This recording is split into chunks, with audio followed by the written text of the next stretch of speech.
gracias y la bienvenida a este primer seminario que esperamos que sea ya el comienzo de una serie de seminarios que tendremos aquí en el Instituto de Biología. Antes que nada, les agradezco muchísimo a gente como Patti Escalante, a muchos investigadores que han estado muy activos de manera muy recurrente en el Instituto de Biología para dar el punto de vista más académico y obviamente también gente como Noemí que siempre nos está incitando y nos está promoviendo este tipo de actividades académicas para que podamos participar de manera más activa en estos foros, ¿no? Y entonces, aquí lo único que quería yo es agradecerles también y darles una cordial invitación porque esperamos que esto sea el primero de varios seminarios que tendremos. Al menos estamos proponiendo una mesa redonda cercana y efectivamente para nosotros es muy importante que la gente que está participando en este tipo de actividades pues no deje de participar, a la comunidad, a los estudiantes.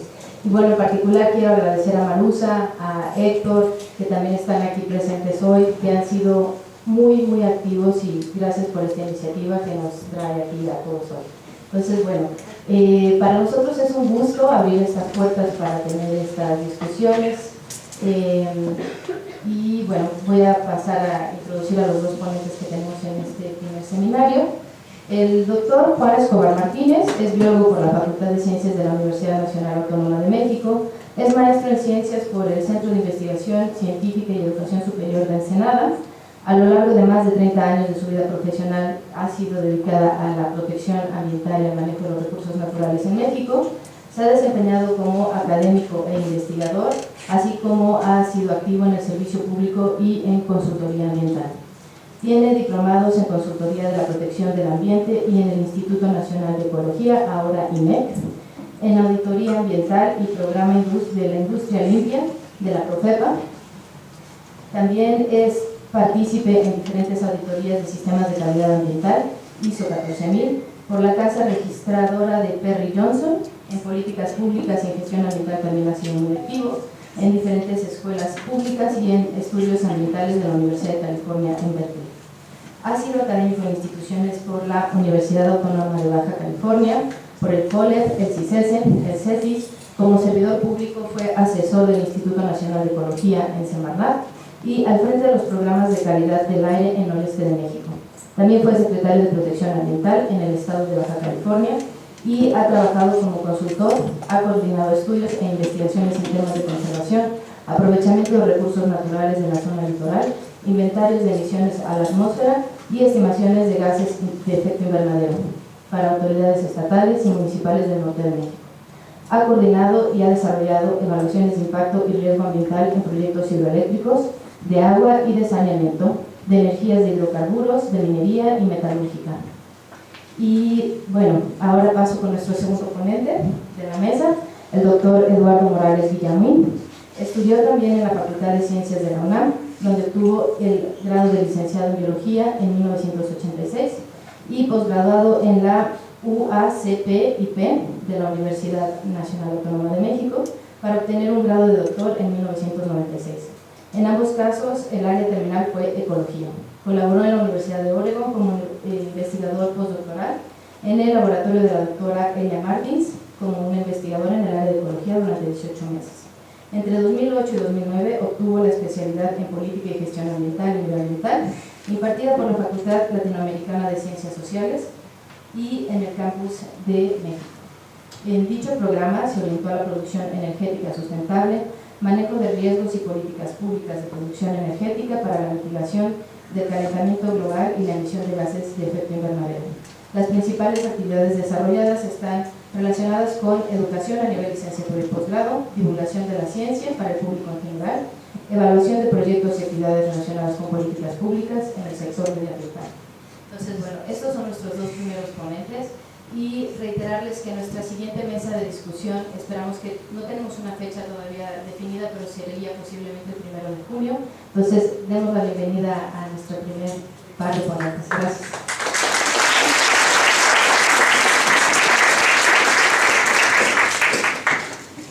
Muy buenos días.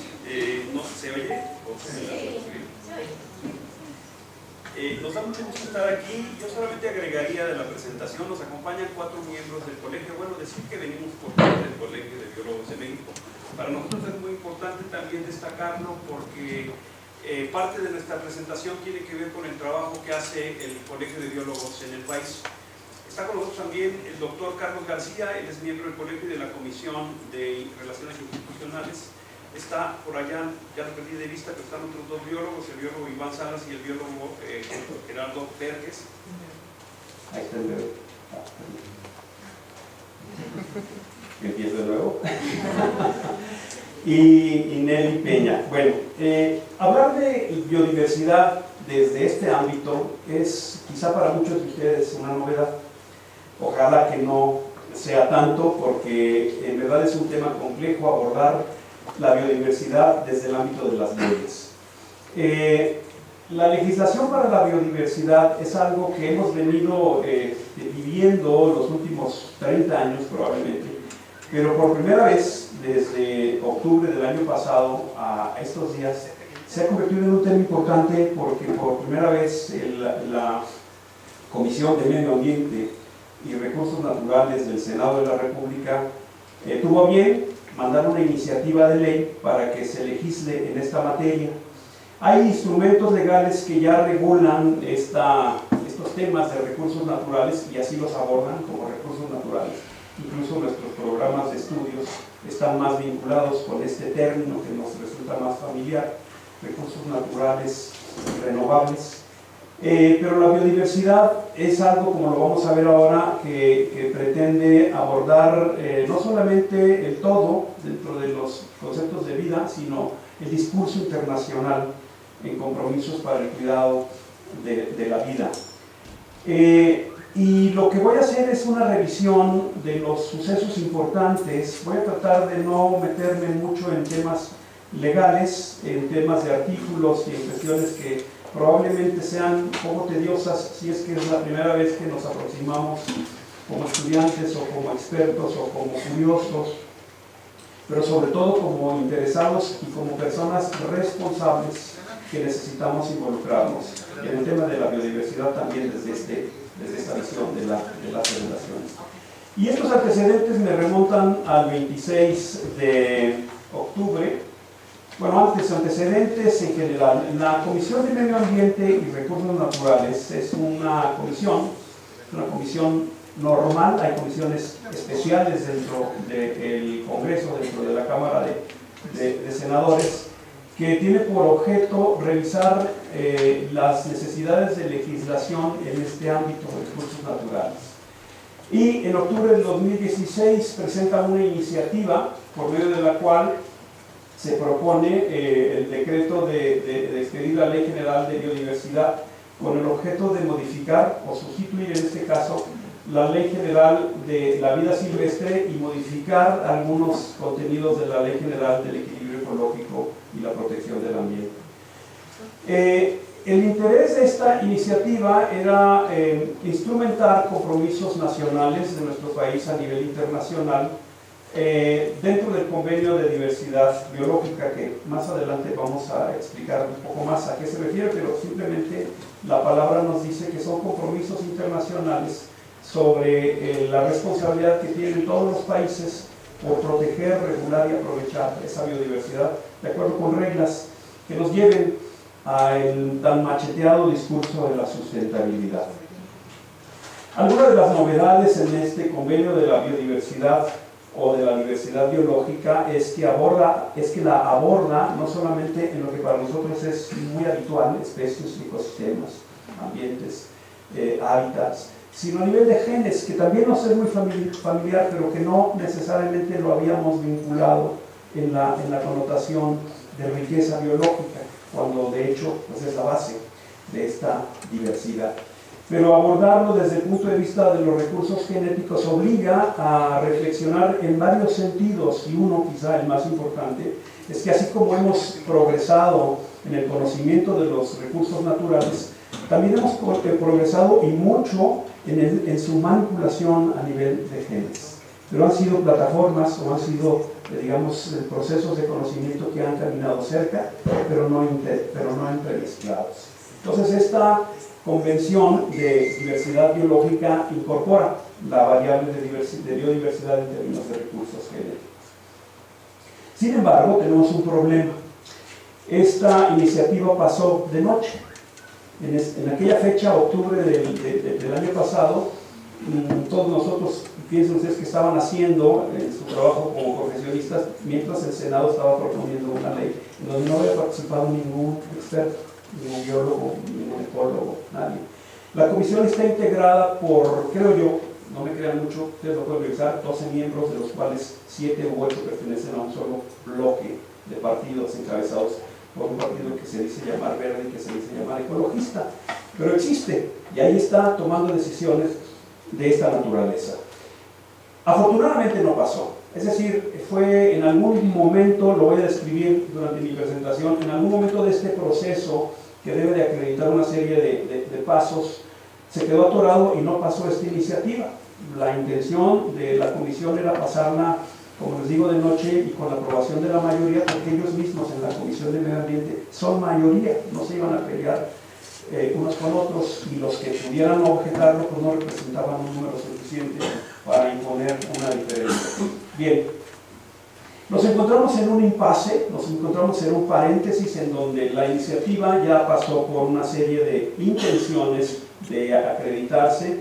Poco a poco han ido incorporando las opiniones que nosotros pensamos que no necesariamente de todas las gentes interesadas, sino de algunas cuantas, y han ido traduciendo estas inquietudes, que son las que vamos a revisar durante nuestra intervención, de manera que sepamos qué contiene qué es esa ley, qué contiene, para qué sirve, para qué nos sirve a nosotros, no solo como ciudadanos, sino principalmente como investigadores o como ecólogos, como profesionistas de las ciencias biológicas, y qué hacer para que situaciones de esta naturaleza nos permitan hacer lo que nos corresponde como profesionistas. Y ahí regreso al tema del Colegio de Biólogos. Es una función del Colegio de Biólogos facilitar estos puentes de comunicación entre las partes.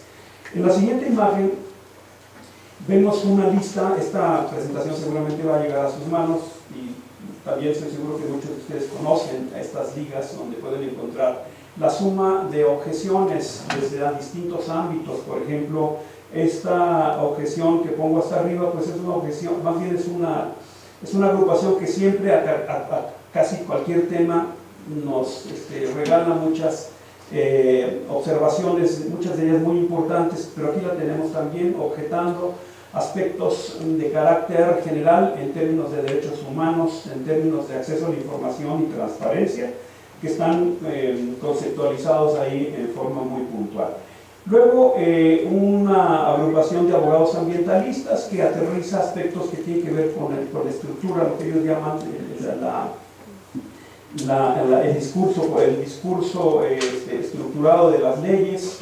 Ceiba, que también aborda el tema, pero desde el ámbito de sus contenidos, o sea,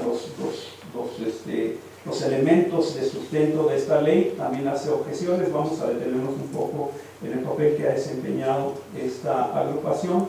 El Colegio de Biólogos también tiene en su portal un conjunto de observaciones que son, como en la mayoría de los casos, la intervención de muchos especialistas que han generado información y líneas de opinión para una mejor comprensión de lo que contiene la ley y lo que debería de contener, y otros expertos, todos ellos curiosamente y afortunadamente vinculados a esta institución, pero que simplemente lo que nos dice es que hay mucha participación de expertos y de gentes interesadas en el cuidado del ambiente que de manera unísona opinaron que la ley estaba mal hecha, ¿no? Que era una ley que no contenía los elementos debidos. Bueno, esto resume rápidamente los sucesos que acabo de mencionar. El 26 de octubre el Senado hace esta presentación. En algún día de noviembre los interesados tuvimos acceso al primer borrador. Hoy andan en la red unos 2 o 3 borradores para que ustedes sepan exactamente cuál fue el primer borrador. Ahí está la liga para acceder a ese PDF donde está ese primer borrador. Es un borrador que adolece de una cantidad muy importante de factores y de elementos sólidos para el abordaje de este tema, y que son lo que vamos a revisar hoy. Aun cuando, sin embargo, como ustedes ven, siguen habiendo sucesos. En diciembre del 2016 a febrero del 2017, me equivoqué, hay toda esta suma de contribuciones de los especialistas, también las pueden ver en la red. Y el 24 de febrero, la Comarnat, o sea, la Comisión de Medio Ambiente y Recursos Naturales, convoca con un día o dos de anticipación a un foro de análisis, al cual hace una invitación muy limitada por el tiempo y probablemente por la intención, y se desarrolla también una serie de participaciones que están, pues, que es posible verlas en esta liga de YouTube. Todas ellas pertenecen al canal del Senado. Y el 27 de marzo, casi un mes después, hay una reunión que sigue su ruta sobre las observaciones y cuestionamientos en paralelo con lo que hace el Senado, es decir, no hubo acceso a la mayoría de los trabajos que hacía el Senado, por eso se hizo en paralelo otra reunión, en donde se hace un foro de análisis a este primer borrador. Sus resultados también están referidos en esta liga. Y luego nos alcanza el 27 de marzo, en donde hay una, perdón, en abril, ya estamos en el mes pasado, y sabemos de un segundo borrador. Curiosamente, el segundo borrador, que está en los, por decirlo, en los escritorios electrónicos de la mayoría de los interesados, no está en la Cámara del Senado. Ahí no lo podemos ver. Está rodando y tiene todo el formato de una iniciativa de ley, pero no está. Oficialmente no lo podemos confirmar, no podemos decir que hay un segundo borrador. Sin embargo, lo que sí sabemos es que hay por lo menos 3 intentos de la Comisión de Medio Ambiente del Senado por lograr la aprobación en el Pleno para que se pase a la Cámara de Diputados. Y aquí aprovecho para, entre paréntesis, citar cómo es este proceso. Al Senado le corresponde tomar estas iniciativas. Si ustedes visitan a esta comisión en la página de internet, se van a dar cuenta que en todo el periodo de actividad que han tenido, hay por lo menos unas 30 iniciativas de ley, y leyes de todos colores y sabores. O sea, es impresionante que haya, por ejemplo, no voy a criticar ahorita, hay una cantidad impresionante de leyes, y ahí está esta. En algún momento la localizan. Y estas iniciativas pasan la aprobación primero de la comisión, luego se someten al pleno del Senado. Si es aprobada, se le dice bajada, porque se supone que la Cámara de Diputados subyace a esta Cámara de Senado. Es pasada o bajada a la Cámara de Diputados para que la ratifique o la rectifique o la vete. Bueno, el término vetar no es el apropiado, sino simplemente que la cuestione, que la regrese, que les pida cambios. Generalmente lo que ocurre es que cuando pasa por la Comisión de Medio Ambiente del Senado a la Cámara de Diputados es un mero trámite, la Cámara de Diputados la pasa. Luego hay otras iniciativas que son a la inversa, las genera la Cámara de Diputados y las suben al Senado. Muchas de estas iniciativas sí son detenidas en la Cámara de Senadores. De hecho, la mayoría de las leyes congeladas, o sea, iniciativas de ley como la Ley de Costas y Mares, por cierto, que es una ley largamente esperada por nosotros, está congelada en la Cámara de Senado como una iniciativa de los diputados, pero ellos sí congelan leyes. Cuando es a la inversa, como en el caso de la Ley de Biodiversidad, finalmente no ocurre, sino que simplemente es un mero trámite. Bueno, lo digo porque vamos a ir recibiendo información de la sensibilidad de este tipo de situaciones, en donde el trabajo nuestro, para que tenga éxito en el proceso de aprobación, necesitamos conocer cómo ocurren las cosas dentro de la Cámara.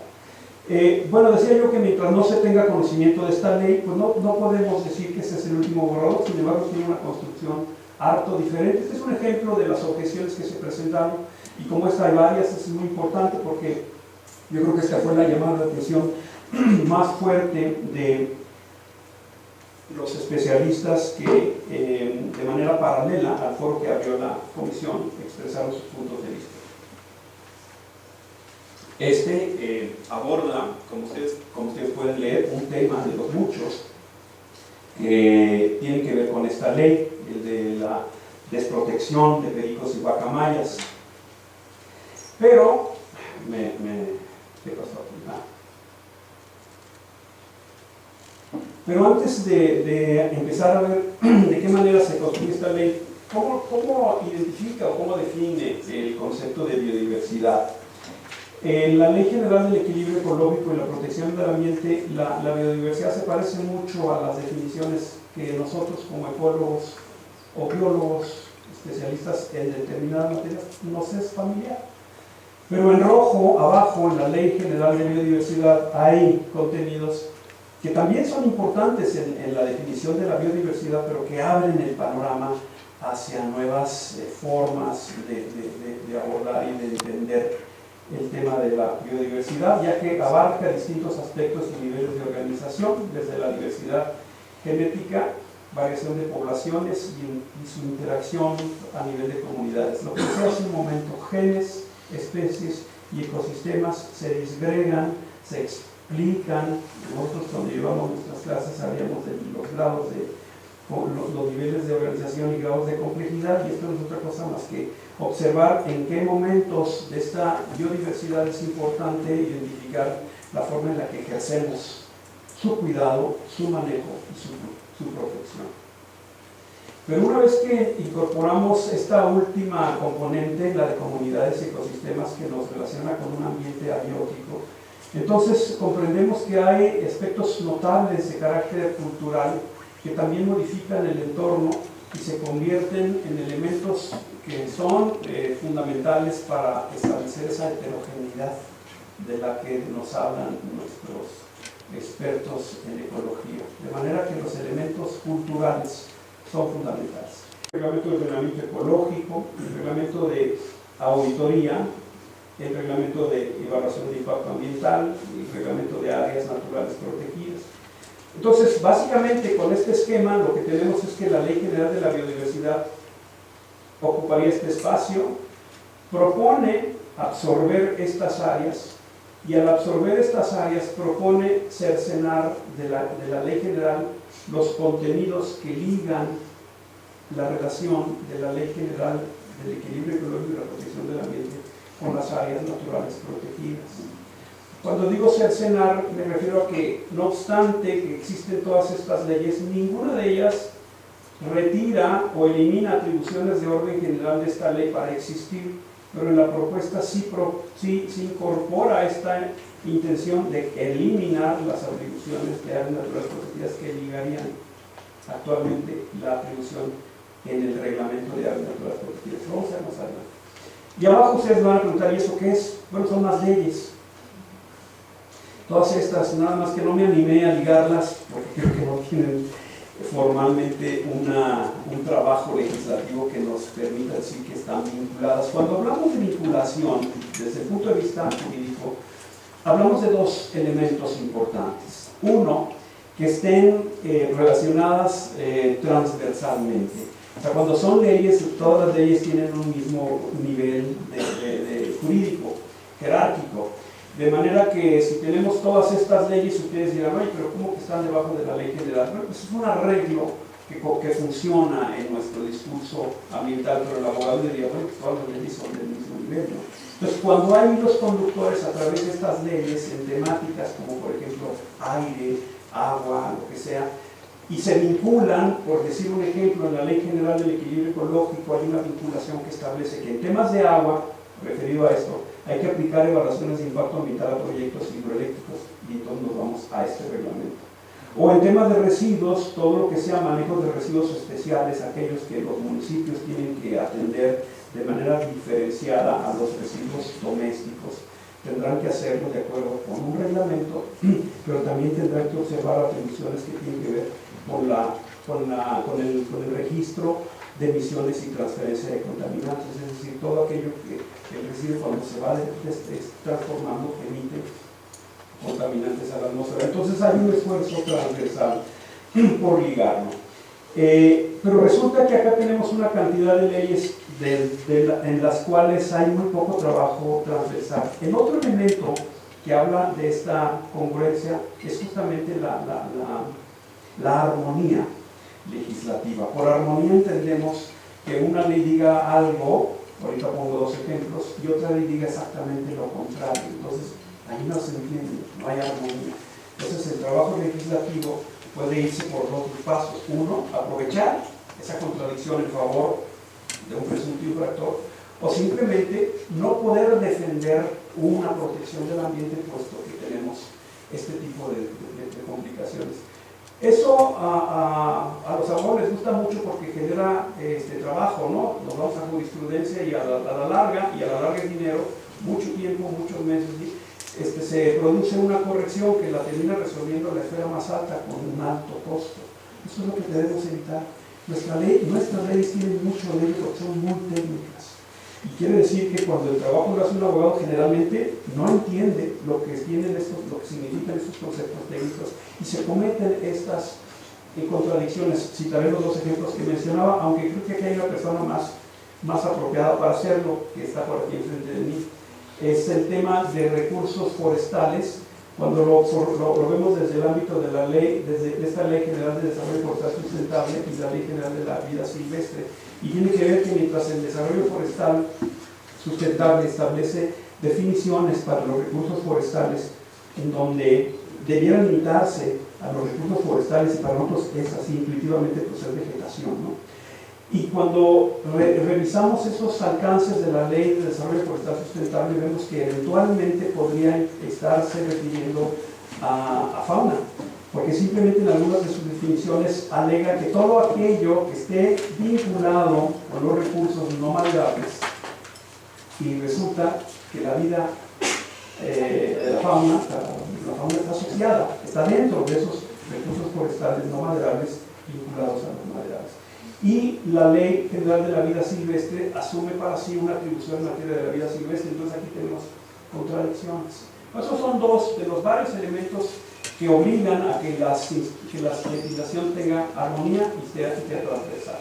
Pero regreso a mi punto, esta lista, pues simplemente por describir estos jeroglíficos, esta es la Ley de Bioseguridad de los Organismos Genéticamente Modificados, que tiene que ver básicamente con el tema de genes que la Ley de Biodiversidad asume como atribución, y ahorita lo vamos a revisar. Esta es la Ley Federal de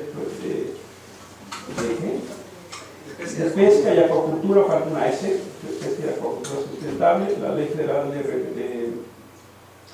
de responsabilidad ambiental, esta no me voy a acordar, ni pierdo tiempo, Ley de minería, Ley General de Asentamientos Humanos, esta es la Ley de la Agencia Nacional de Seguridad Industrial y Protección Ambiental, Ley Federal del Mar y el Código Penal Federal. Por ahí faltan, no es exhaustiva, simplemente la idea es que veamos que tenemos esta como oportunidad de mejora, y por eso es importante que una ley que llega con la gran novedad de modificar todo este andamiaje tome en cuenta este detalle. Pero yo solamente voy a destacar un elemento que es verdaderamente el meollo del asunto, para no aburrirlos en aspectos legaloides, y es que nuestra estructura de leyes tiene la costumbre de emitir leyes federales o leyes generales. Ya escucharon ustedes que hay una ley federal del mar, una ley federal de pesca y acuacultura sustentable, y otras leyes, la gran mayoría de estas generales. ¿Cuál es la diferencia? También hubo un discurso muy importante en este sentido, y no porque se propusiera que la Ley General de Biodiversidad no fuera una ley general, sino porque al serlo y atraer atribuciones de la ley marco, que es la Ley del Equilibrio Ecológico, alguien pensara que debiera ser una ley federal y no una ley general. Bueno, simplemente lo que yo aquí destaco es, después de una búsqueda intensa de documentos que muestran una definición clara de esta situación, encontré esta referencia, ahí la tienen ustedes abajo, en donde lo que encontramos en negritas es que la ley general puede ser y deberá serlo siempre y cuando signifique constituir una ley que disponga de principios generales sobre una materia y sea susceptible de complementarse por legislaciones estaduales, o sea, de los estados, o que distribuya competencias entre la federación, estados y municipios sobre una materia determinada. O sea, todas las leyes generales, cuando leemos una ley general, entendemos, bueno, pues eso quiere decir que nos toca a todo el país, pero cada estado tiene que hacer sus propias leyes. Y cuando leemos una ley federal, entendemos, Esto el gobierno de la República dice, esto es competencia mía, compadre, la Ley Federal de Armas y no sé qué otra cosa. Solamente lo regulo yo. Y aquí les mando las instrucciones para que los estados se acojan a estas disposiciones que son de competencia federal. Entonces, la estructura ambiental, la estructura legal de nuestro andamiaje es de carácter general. Hay muy pocas competencias que se explican en términos federales, aunque ya en el caso anterior vimos leyes como la Ley Federal de Responsabilidad Ambiental y la Ley Federal del Mar, que está muy pasada de moda, no ha sido actualizada. Ya mencionaba yo hace rato que urge una ley de mares y costas. No refleja en absoluto nada de lo que estamos viviendo, pero ahí está. Es una época en la que el gobierno decía en el mar, pues solamente el gobierno federal entra, los estados no. Hoy la pesca y la acuacultura, a pesar de que sigue siendo una ley federal de pesca y acuacultura, ya está en los estados. De hecho, la federación no tiene gran intervención ni financiera, ni normativa, está en los estados y no ha sido cambiada. Bueno, hasta ahí lo dejo, ¿no? Ahora sí vamos a entrar en materia. Bueno, decía yo que esta situación de la ley general se resolvió o deberá resolverse en su momento, dejando claro que la ley general de la biodiversidad así está bien y no por ello deba de atraer atribuciones que hoy están en el ámbito de competencia de la ley general del equilibrio ecológico. Este cuadro nos sirve para ubicarnos esquemáticamente en lo que yo acabo de decir. Si nuestro tema regular es el medio ambiente y los recursos naturales, y estos de manera lógica los disgregamos en el biótico y el abiótico, bueno, resulta que el abiótico está disgregado a su vez en área o suelo. Tenemos leyes para agua, tenemos leyes para suelo, falta la del aire que mencionaba, y cada una de ellas tiene su propio reglamento. Más o menos hay cierta congruencia, no hay conflicto, hay cierta continuidad. Y por el lado biótico tenemos, con esta novedad de la ley de biodiversidad, la disgregada de genes, especies y ecosistemas, y le correspondería teóricamente a la Ley General de Biodiversidad abordarlo, pero ya tenemos otras leyes que también están más o menos ubicadas en estos ámbitos de Ley General de Desarrollo Sustentable, especies y ecosistemas, y ahí lo pueden ver. Pero resulta que solamente la Ley General del Equilibrio Ecológico y la Protección del Ambiente aborda todos, ¿no? Los temas desde agua hasta ecosistemas. Entonces, que no hay razón para que esa ley pierda esa capacidad, que ya la tiene y que ha funcionado. La razón que nos asiste sería a fortalecerla para que tenga un discurso, una lógica y una construcción acorde a las novedades que ya hoy incorporan leyes como la de bioseguridad, como esta que estamos trabajando, como es la de General de Biodiversidad, como la de Desarrollo Forestal Sustentable, que por cierto también está en revisión. Y de esa manera pues dejamos claro que no hay tanta discusión al respecto. Pero hablar de biodiversidad también nos obliga a reconocer y a recordar que tenemos instrumentos de orden internacional. O sea, si apenas vimos lo de adentro, lo de afuera es igual o más complejo. Ahí tenemos una salpicada de instrumentos en donde México está trabajando con compromisos. Los que están en verde tienen que ver con el tema que hablamos. Está la Convención Internacional de Comercio de Especies Amenazadas, que es el CITES.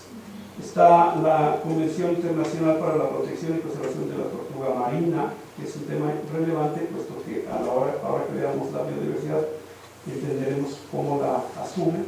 Está esta Convención de Protección de Aves Migratorias y Mamíferos Marinos. Está el convenio que teóricamente le da origen a la ley de biodiversidad. O sea, debido a este convenio, que es un instrumento internacional, era necesario desde hace tiempo regular en la materia. Y luego protocolos específicos que vinculan el trabajo de genes hacia la biodiversidad, denominados Protocolo de Nagoya y de Cartagena. Tienen ese nombre porque en esos lugares se llevaron a cabo los acuerdos. Hay otro convenio de certificación. Los demás, pues ahí están, no los desarrollamos porque no tienen que ver intensamente, de alguna manera seguramente tienen que ver, pero no son ahora el meollo del asunto. Bueno, con este escenario, la ley dice, bueno, la razón por la que justificamos hacer esta ley es porque básicamente debemos integrar el protocolo de Nagoya a la legislación mexicana. Debemos integrar las disposiciones de biodiversidad en un solo ordenamiento, ya lo dijimos hace rato, con capacidades transversales y concurrencias de los 3 niveles de gobierno, para repartir la chamba a la federación, al estado y al municipio. Fortalecer y actualizar disposiciones de la Ley General de la Vida Silvestre. Esto no es una cosa más que derogar esta ley y que en su lugar sea la ley de biodiversidad. Y bueno, esto que es un objeto general, ¿no? De muy buena voluntad. ¿Qué es el protocolo de Nagoya? A ver, caramba, ¿qué pasó?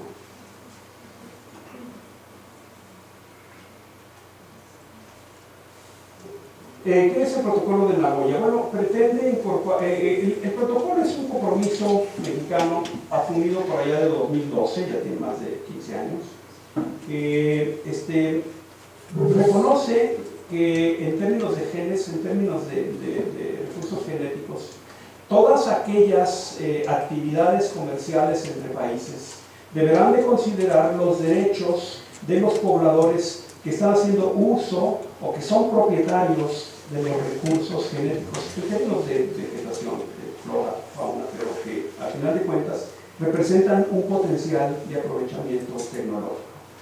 Y en contraparte, estos países que quieran hacer uso de ellos ofrezcan una garantía para que los beneficios de este uso tecnológico, comercial de los recursos genéticos alojados en aquellos países ricos en estos elementos reciban estos beneficios.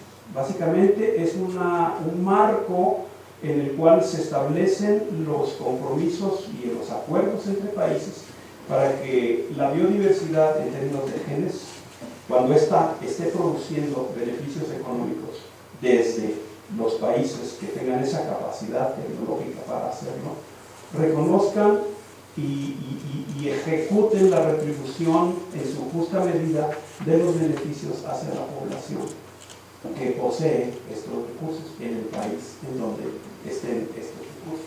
Pues eso suena muy bien, pero este primer borrador de la ley lo retomaba tal cual, prácticamente recitaba lo que yo acabo de decir, pero omitía cualquier tipo de especificación hacia cómo se va a instrumentar esto. Y realmente hay un gran vacío de una innumerable cantidad de condiciones, como por ejemplo, en la parte medular de todo esto es el que tiene que ver con nuestro esquema de tenencia de la tierra.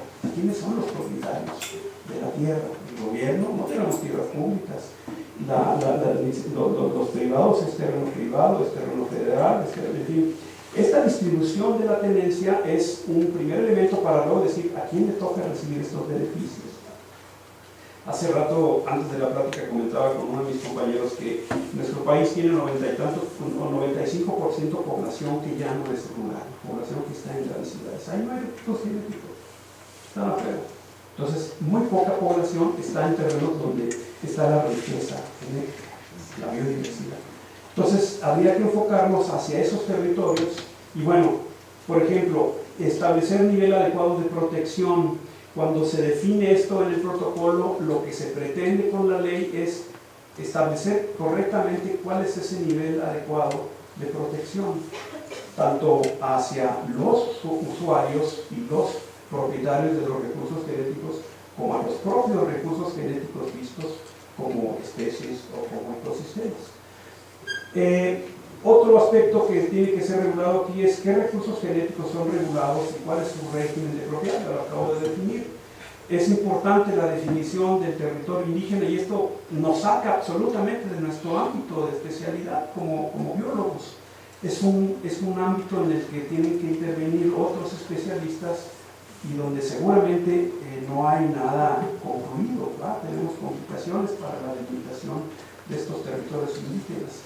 ¿Quién es la autoridad competente? Es otro elemento que hace falta. Bueno, estos elementos lo que nos dicen es que el primer paso por el que la ley se tiene que hacer, que es instrumentar los compromisos del protocolo de Nagoya ya nos mete en un embrollo muy serio.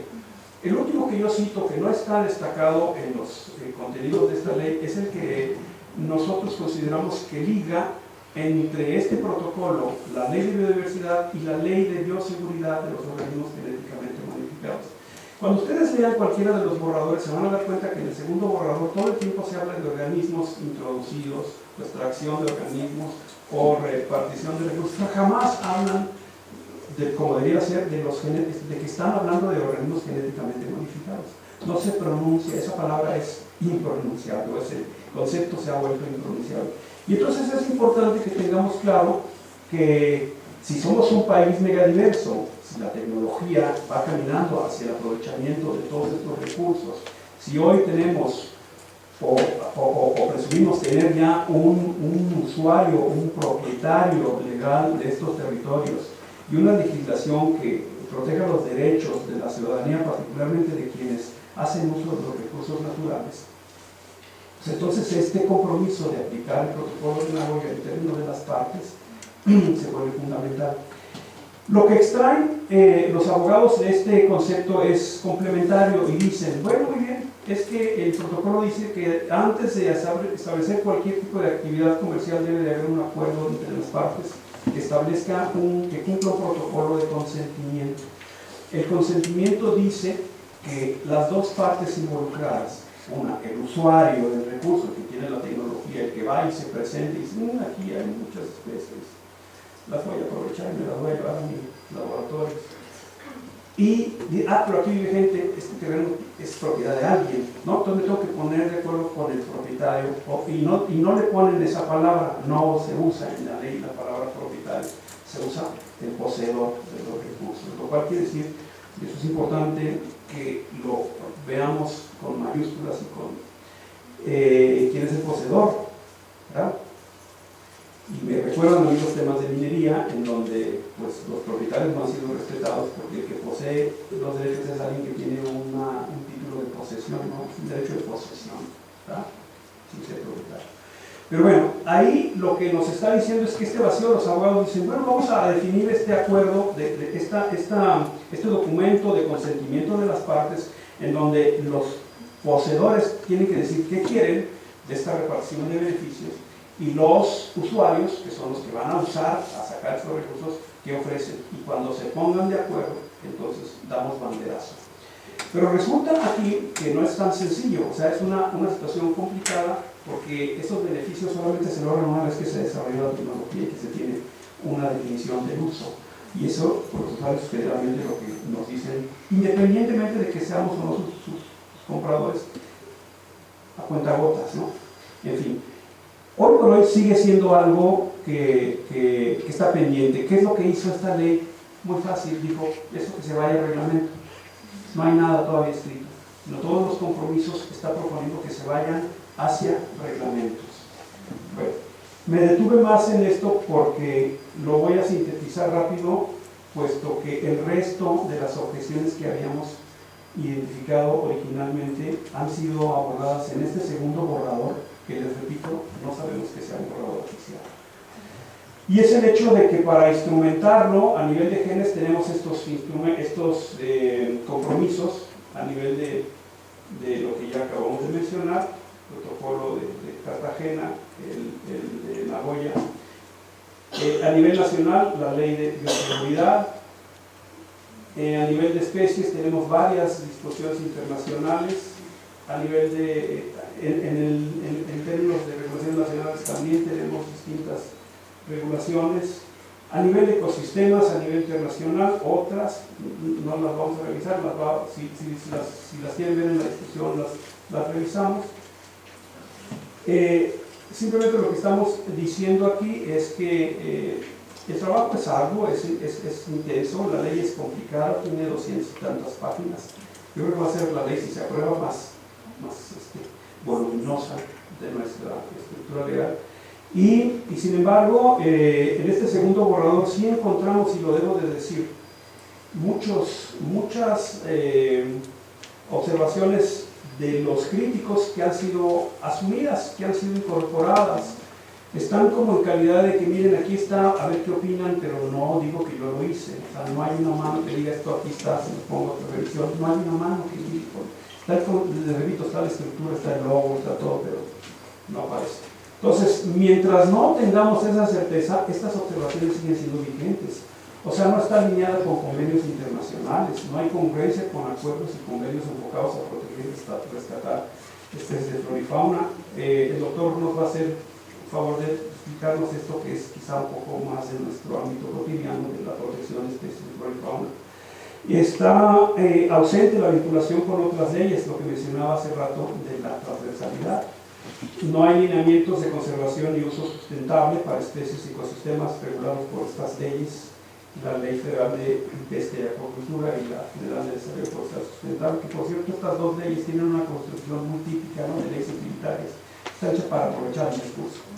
Y abordan, así como para no dejar criterios o compromisos de conservación, pero si hay una ley de biodiversidad, debiera de ligar, en términos no solamente de referirlos, sino de carácter obligatorio, mandatorio, o sea, que establezcan disposiciones muy claras de qué está permitido y qué no está permitido. Y no nada más disposiciones de buena fe o de interés de que las cosas salgan bien, necesitamos aterrizarlas. Y si no es a nivel de esta liga de transversalidad, sí debe serlo a nivel de reglamentación.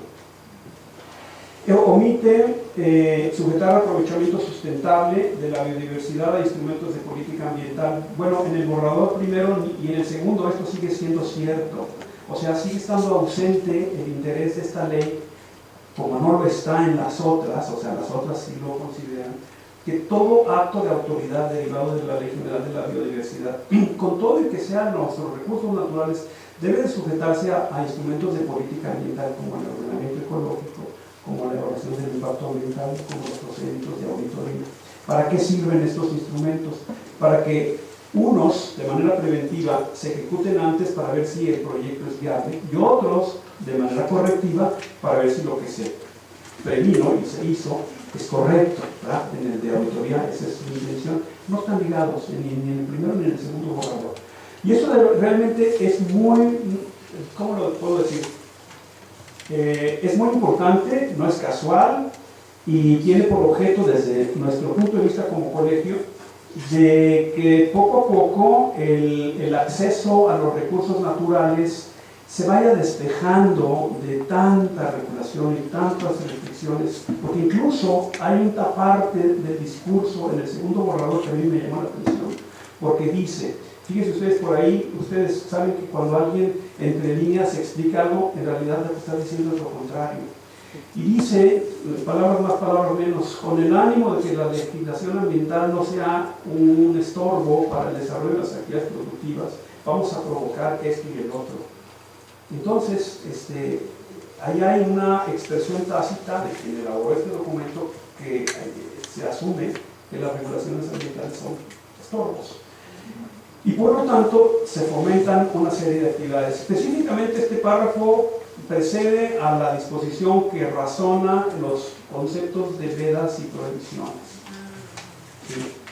Como si las vedas y prohibiciones fueran un estorbo, o en el mejor de los casos vamos a ponerlas de manera que no me impidan llevar a cabo mis actividades productivas. Hay que verlo con cuidado y ahorita lo vamos a revisar, pero sí es importante decir que así como está esta omisión en términos de los ordenamientos de políticas de planeación, particularmente los preventivos y los correctivos, está todavía presente en ambos borradores el interés de trasladar algunas atribuciones de la Ley General del Equilibrio Ecológico hacia una supuesta ley de biodiversidad, en donde, por cierto, no hay una clara definición de la entidad que la llevaría a cabo. O sea, ¿qué institución estaría encargada de estas atribuciones de la ley de biodiversidad? No lo sé, no quiero tampoco decir que se me ocurre una comisión nacional de no sé qué, pero el asunto es que la parte, nuestro sentido práctico, nuestro sentido común, como ya lo dije, nos dice que quizás lo prudente es fortalecer lo que ya tenemos y darle paso a este nuevo instrumento en la misma lógica que el resto de los instrumentos Lo voy a dejar ahí, hay algunos elementos más de este protocolo, no es cierto, ahí está. Y le daría el paso a Laura, no sé si la dinámica sea que haya preguntas o pasamos primero con el doctor Morales. Pasamos por el doctor. Silencio.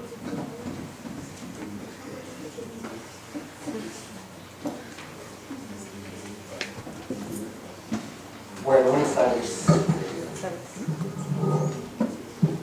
Fíjense que algunos de los aspectos más relevantes del manejo, uso de la biodiversidad tienen que ver con los grandes problemas ambientales, ¿no? Y el maestro Escobar lo citaba muy bien. Siempre que nos referimos a cuáles son las principales causas de la pérdida de la biodiversidad, pues invocamos principalmente al cambio climático, ¿no?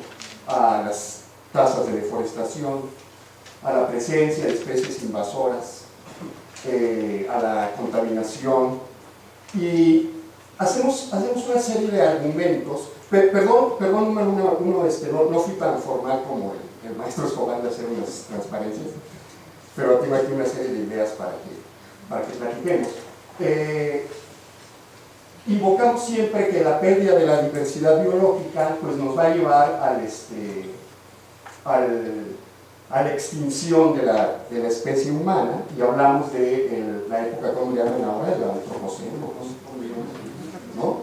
Entonces, algo que es muy interesante es, queremos conservar la diversidad biológica ante los problemas ambientales actuales.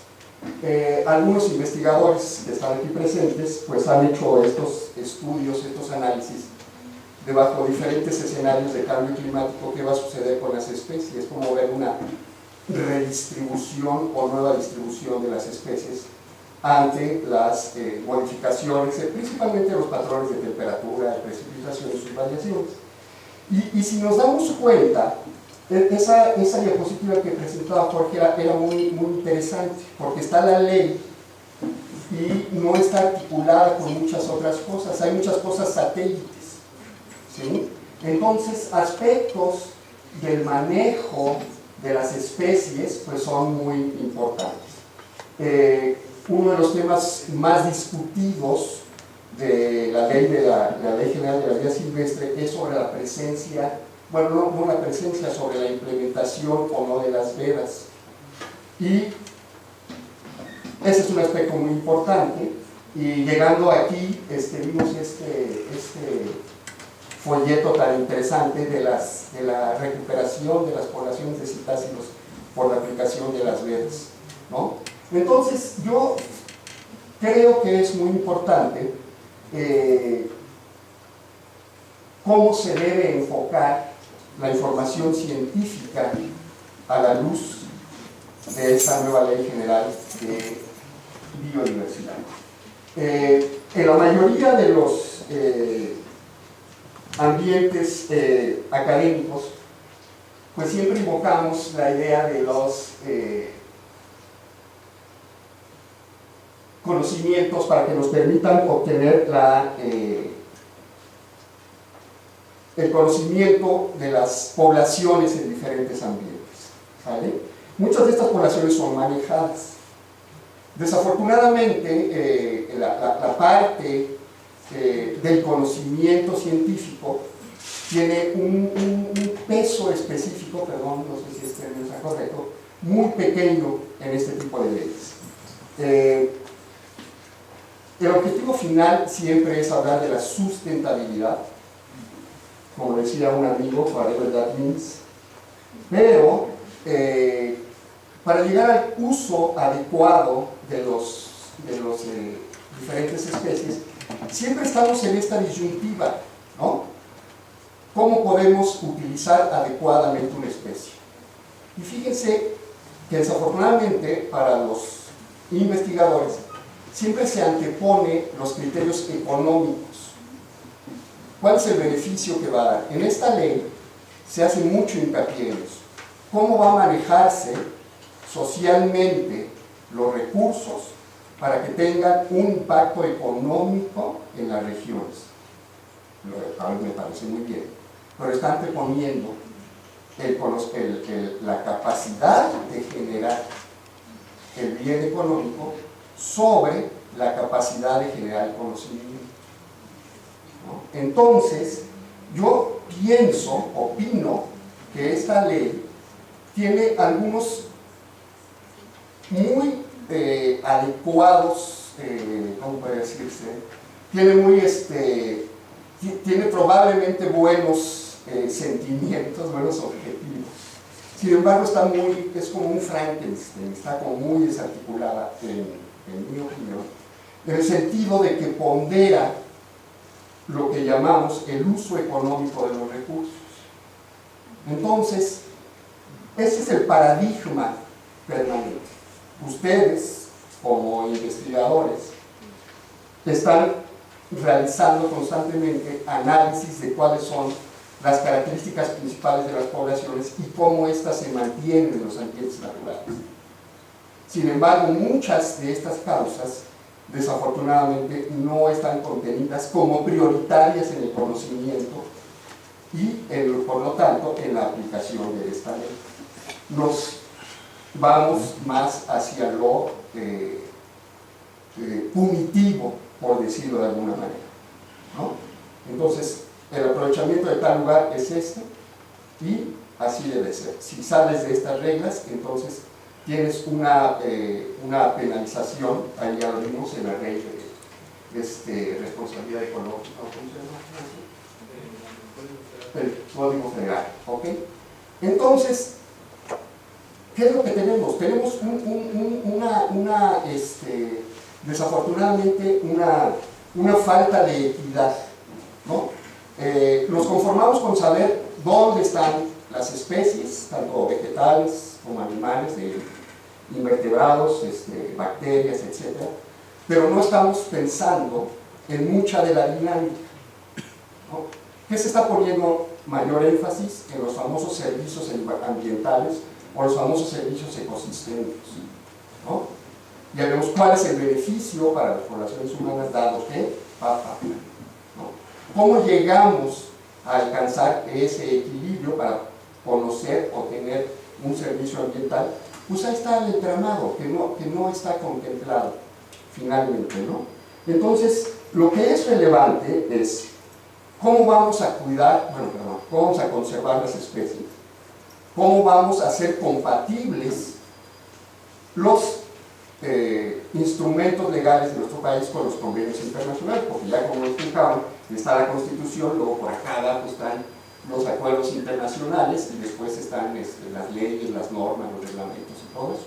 Entonces, un aspecto muy importante en nuestra opinión es cómo debemos promover el conocimiento de las poblaciones en sus condiciones naturales. Porque, no sé si lo estoy diciendo completamente claro, pero estamos hablando de cuáles son las causas que determinan la pérdida de la biodiversidad, y por acá estamos con un desconocimiento de por dónde estamos, ¿no?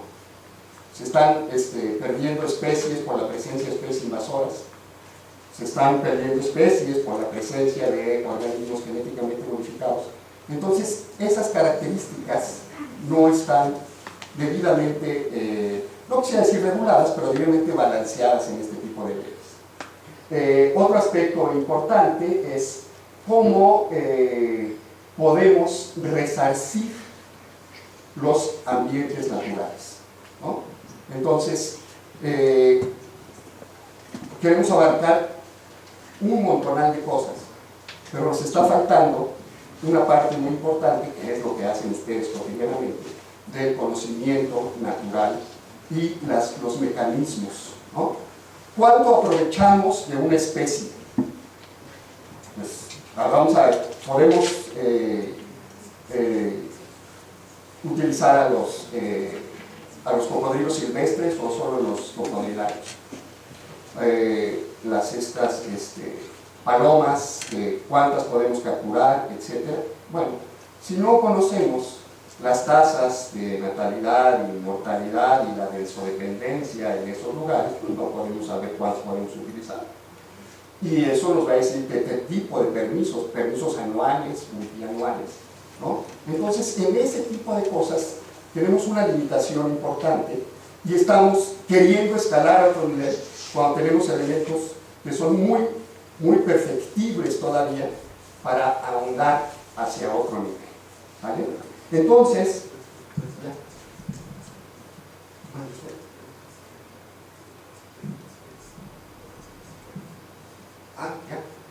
Bueno, en la página 4, me indican que sí, si lo que queremos...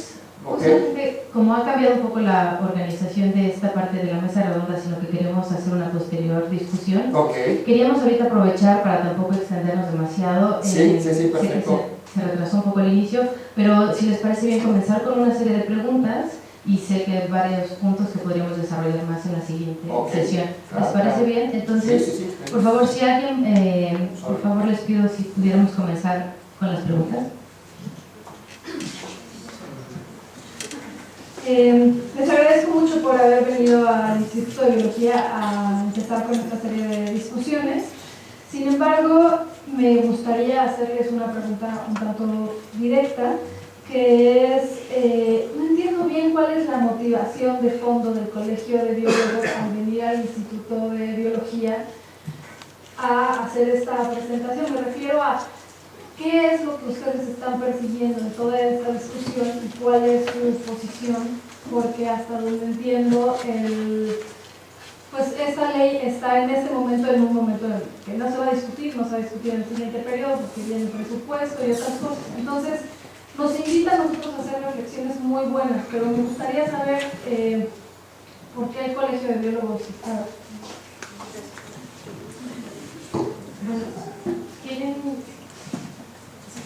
Yo puedo contestar esa pregunta. La presencia del Colegio de Biólogos aquí se debe a una inquietud que surgió tomándonos un café, un grupo de colegas, y pensando en que en diversas instancias y foros se estaban pronunciando distintos grupos de gente, personas, sobre la Ley General de Biodiversidad y que en el instituto no comentábamos nada, excepto Patti. ¿Cómo era posible que en el Instituto de Biología no comentáramos nada la comunidad sobre esta ley? Entonces surgió la idea de un seminario extraordinario. ¿Por qué el colegio? Sencillamente porque el colegio organizó un foro al respecto cuya memoria está puesta en su página, y pasa a ser que es a la única gente que yo conocía que pudiera empezar a platicarnos de esta ley. Me parece que el tono de tu pregunta es un poco inconveniente. ¿Cuál es la intención del colegio de venir al instituto? No, el colegio no vino al instituto, el colegio fue invitado por nosotros para que vinieran y nos platicaran de la Ley General de Biodiversidad, con la idea de generar que en la comunidad, pues de que nos pongamos por lo menos a conocerla, ¿no? A leerla, y que eventualmente logremos dentro del instituto un pronunciamiento versado por la gente que quiera, no por el instituto, por los integrantes del instituto que quieran hacerlo. La idea era esa, no es que el colegio llegó y se apuntó, o sea, así fue como sucedió, y la inquietud fue a partir de una charla de café entre varios colegas, cómo es que en el instituto no hablamos más allá de lo que nos dice Patti sobre esta ley, cuando hay otras organizaciones y otras instancias pronunciándose cuando todo el tiempo estamos defendiendo que somos los que conocemos la biodiversidad de este país y que tenemos la visión no solo de conocerla, sino de conservarla y todo lo que toda la vida nos hemos dicho y de lo cual estamos convencidos. ¿Contestó tu pregunta?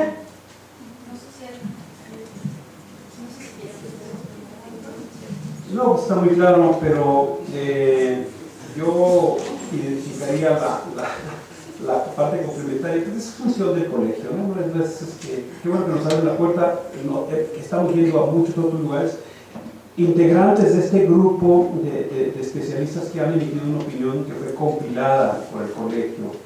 Nosotros somos parte de ese grupo de gentes, que hay otras personas que son los que convocaron, es decir, esto es algo mucho más, que va mucho más allá del alcance que tiene en este momento el colegio. Y en este momento, o mañana, no sé si mañana va a ocurrir otra reunión en la Universidad Veracruzana también para abordar esto. Me parece, Pati, que en Vallarta también nos avisaron que se va a tocar. Yo estuve la semana pasada en Ensenada. Es importante que la gente participe. Y déjame rescatar un comentario que tú hiciste. ¿Para qué, si ahorita está el periodo de sesiones en descanso? Precisamente por eso.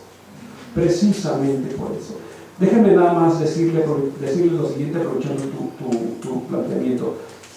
De no haberse movilizado gentes interesadas y conocedoras del tema de la biodiversidad, no todas las que quisiéramos, pero las suficientes, esto hubiera ocurrido, alguien hubiera levantado la mano y hubiera dicho, miren la nueva ley de la biodiversidad en diciembre, en las manos de no sé quién, un gran avance, y todos nosotros volteándonos a ver quién participó.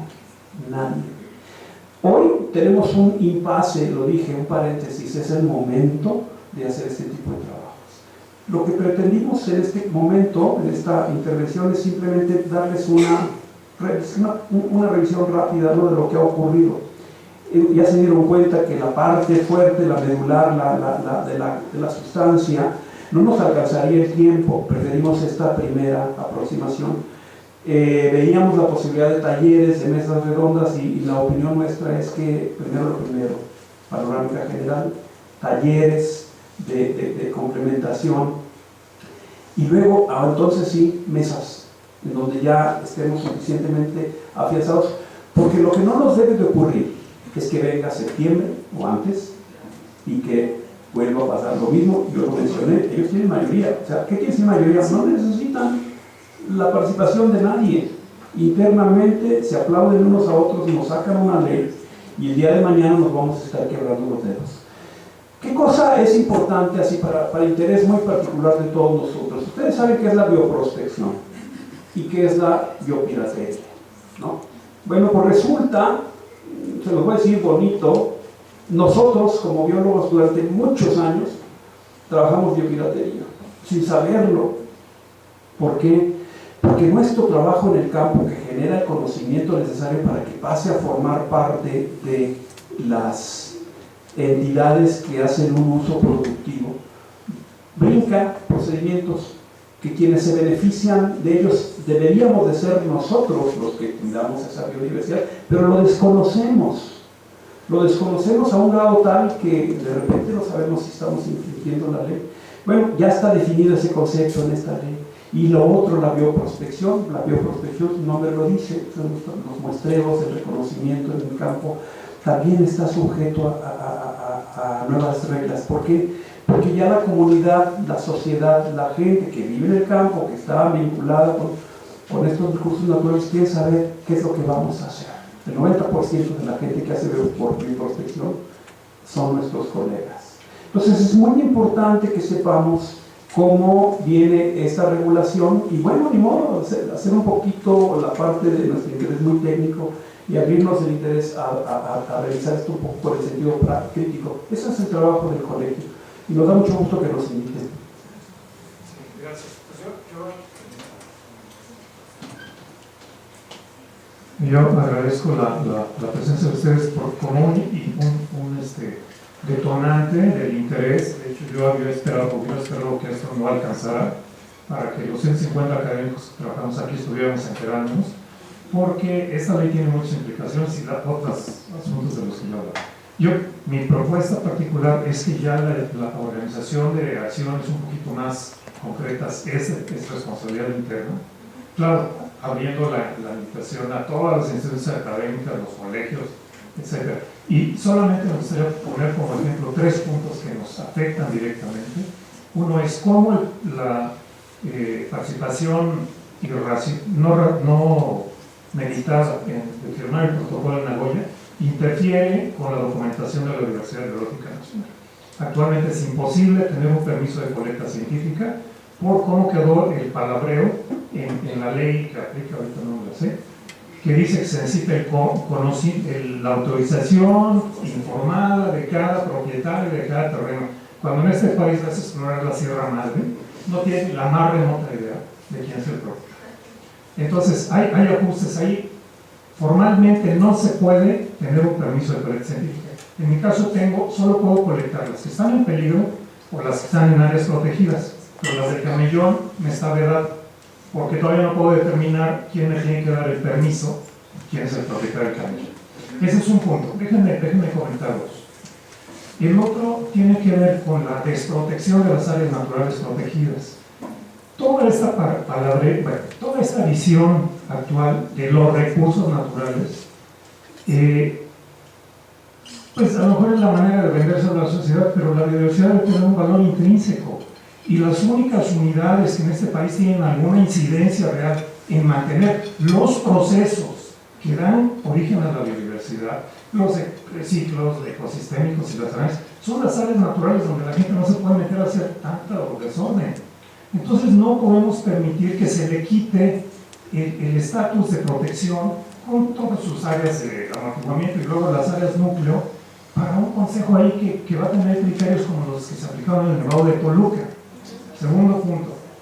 ¿Sí? Bueno, el tercero ya no va, bueno, sí, nada más el último. Me ha tocado participar, y ya paso a pero mire, me ha tocado participar en comisiones donde nos pidieron, me mandaron con uno de los representantes de la UNAM, a que la norma que regula el uso de los magueyes, de un montón de productos forestales no maderables, se agrupara en una sola.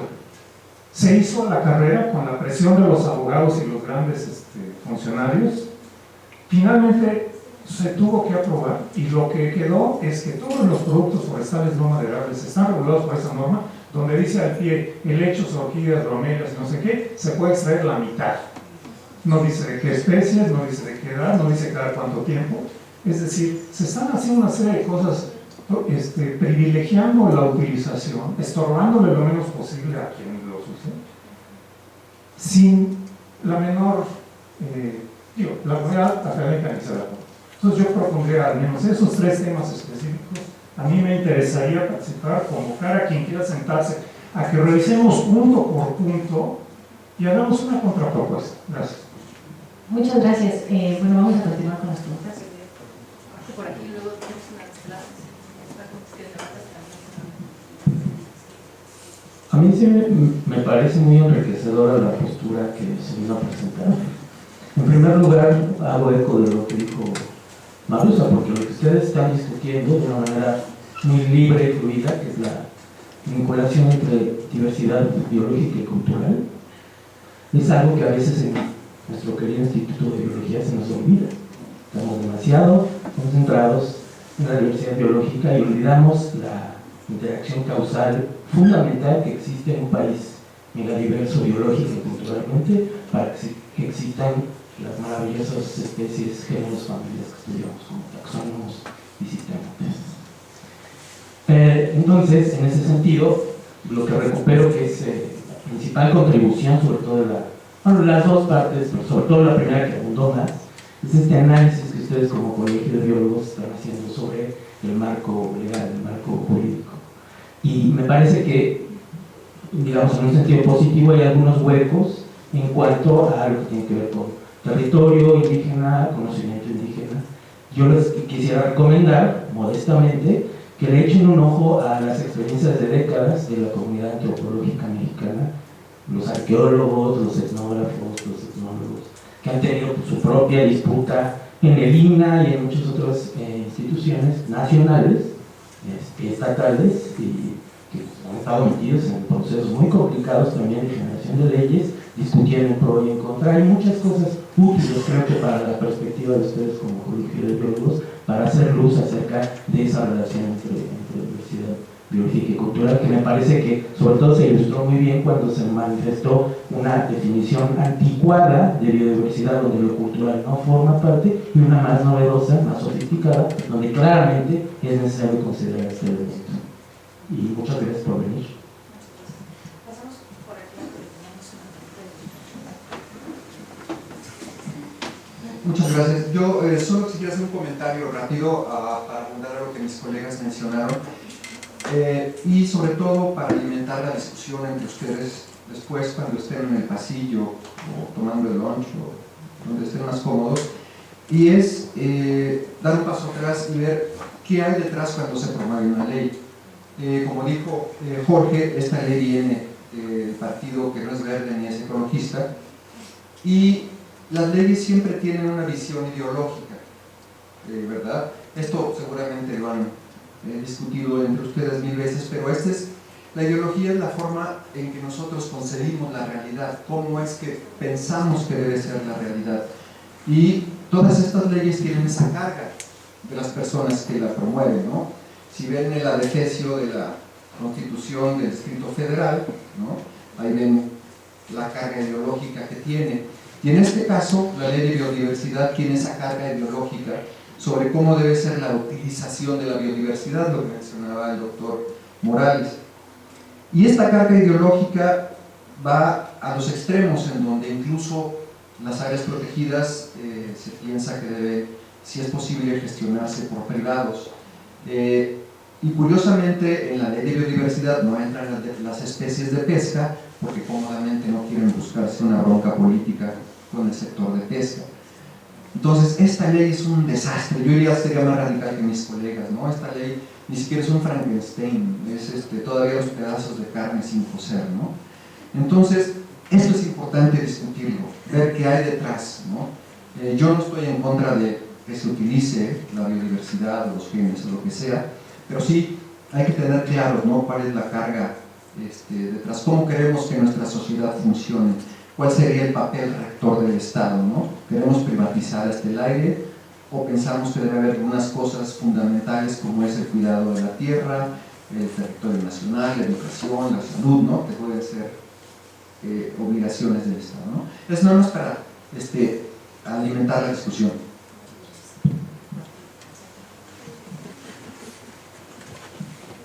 Sí, soy Javier Caballero del Jardín Botánico, y en años pasados con otros colegas participamos en la elaboración de la Estrategia Mexicana de Conservación Vegetal,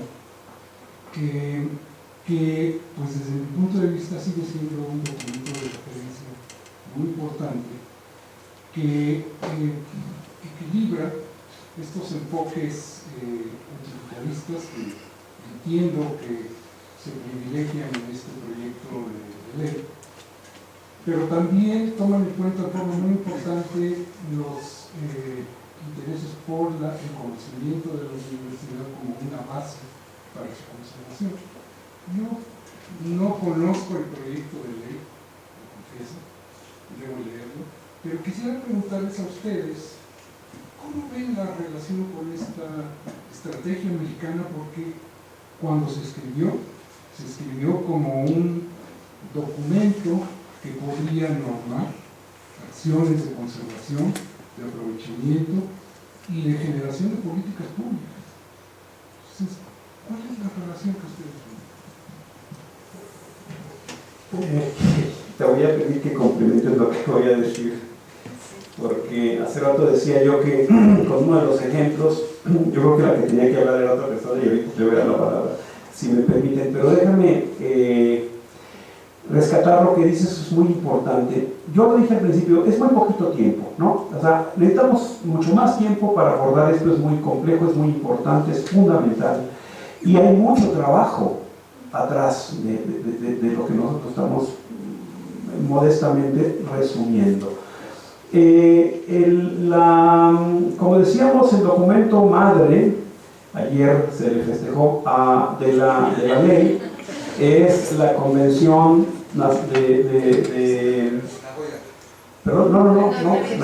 Convención de Diversidad Biológica. Y lo que tú me acabas de mencionar es un contenido, es un documento que está dentro de esta visión. En pocas palabras, lo que nosotros vimos en este primer borrador es que tomando este texto como su guía moral, la realidad es que cuando lo transcriben y lo convierten en ley, lo invierten el sentido de los factores.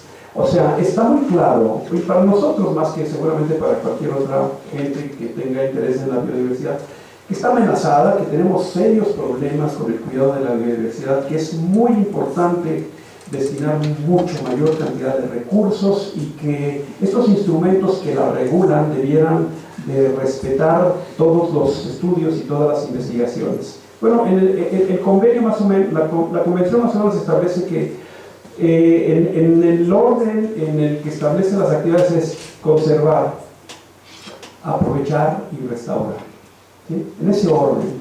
Entonces, digamos que todas las actividades tienen debajo de sí una masa crítica que es la conservación. No debemos seguir perdiendo una sola especie. Al contrario, debemos investigar para conocer todas las que nos faltan, que son muchas más de las que conocemos.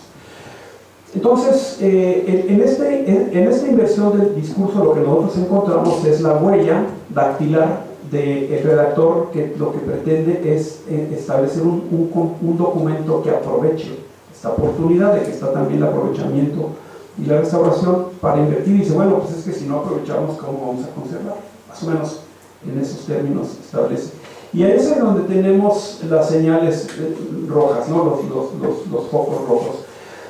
Sin embargo, yo tampoco debo de dejar de decir que el reto es a encontrar ese equilibrio entre la conservación y el desarrollo, porque tampoco nos podemos quedar en el espacio de que, y créanme que muchos fuera del ámbito nuestro nos tienen etiquetados como el no porque no, o sea, el negacionista. Y necesitamos encontrar fórmulas que nos permitan conciliar estos aspectos. Ahí es en donde necesitamos trabajar nosotros. Aquellos están trabajando por sus intereses. ¿Quiénes son aquellos? Los que necesitan promover el desarrollo, ¿no? Los que hacen uso de los recursos naturales. Nosotros también hacemos uso, pero para conocimiento, para investigación y para conservación. Nos hace falta desarrollar procedimientos, lineamientos, estrategias, para que esta componente se pueda vincular y tengamos una acción propositiva. Bueno, no sé si esté bien que le dé la palabra a una bióloga que ha participado mucho con nosotros. ¿Qué tal? Bueno, María Elena Sánchez, no pertenezco al instituto, yo tengo una ONG que hacemos investigación y análisis de tráfico ilegal de vida silvestre, se llama Teyelis, pero de formación y de formación soy bióloga. Desafortunadamente no soy botánica, aunque las plantas, aquí el doctor Caballero no me dejará mentir, han ocupado siempre un espacio muy importante en mi trabajo, me persiguen constantemente. Hay un problema, bueno, no uno, hay como 800,000 problemas con esta ley. En relación a la pregunta específica que hiciste, Javier, esa Estrategia Nacional de Conservación de la Biodiversidad no está reflejada en lo absoluto en esta ley. Y para muestra un botón es el artículo 3 de esta Ley General de Biodiversidad, que dice que para el aprovechamiento de las especies forestales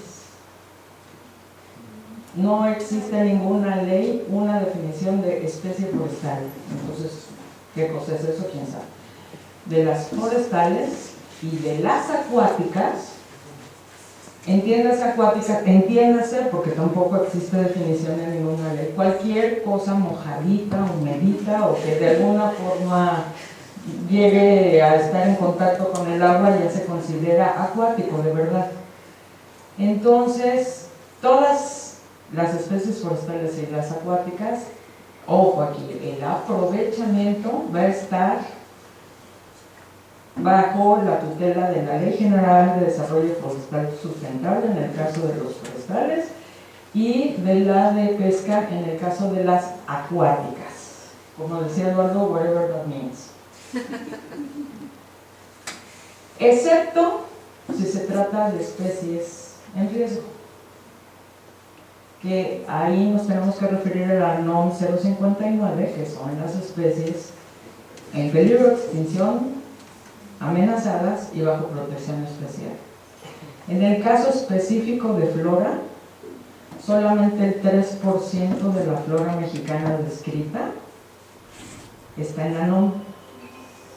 Luego entonces, esta ley de biodiversidad, que yo me he peleado muchísimo que por favor le quiten ese título, porque si estás excluyendo al 97% de la flora silvestre, no le puedes llamar de biodiversidad bajo ninguna circunstancia. Entonces, todo eso que trabajamos en la estrategia no está metido acá.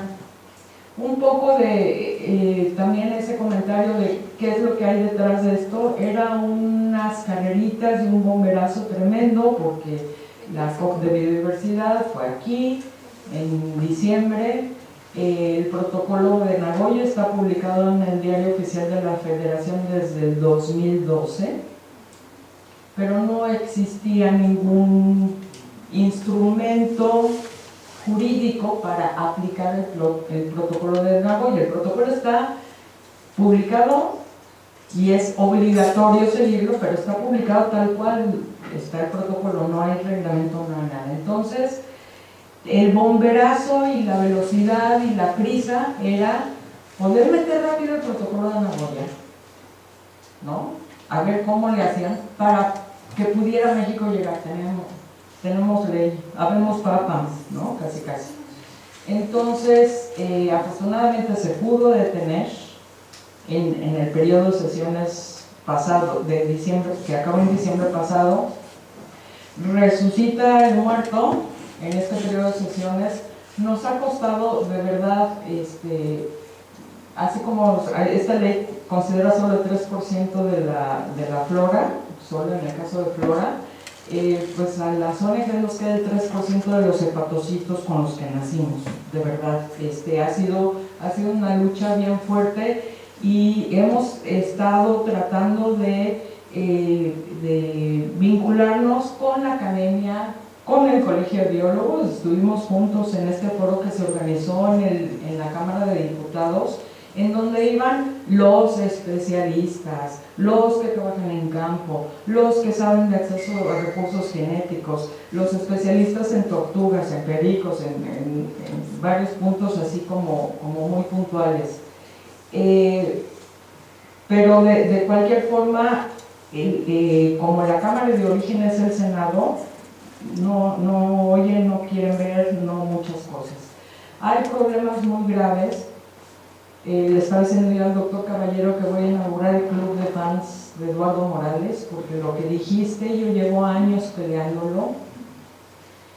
Tenemos también que entender una cosa es lo que dice la ley y otra cosa es cómo se aplica, porque muchas veces la podemos leer y suena padre, suena lindo, pero en el día al día, cuando se meten ustedes a la cola de las tortillas, así digo yo, en la Dirección General de Vida Silvestre, el que sigue, porque hay que dar autorizaciones de lo que pidan, menos a la academia para hacer las colectas, ¿no?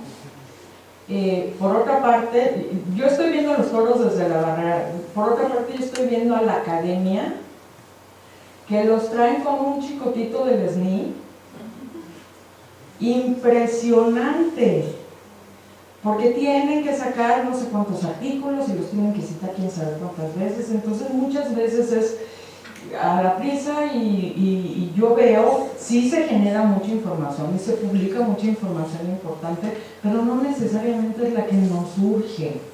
Y lo digo desde el punto de vista de la sociedad civil, que estamos tratando desde este otro sector de luchar por la conservación, por el verdadero uso sustentable.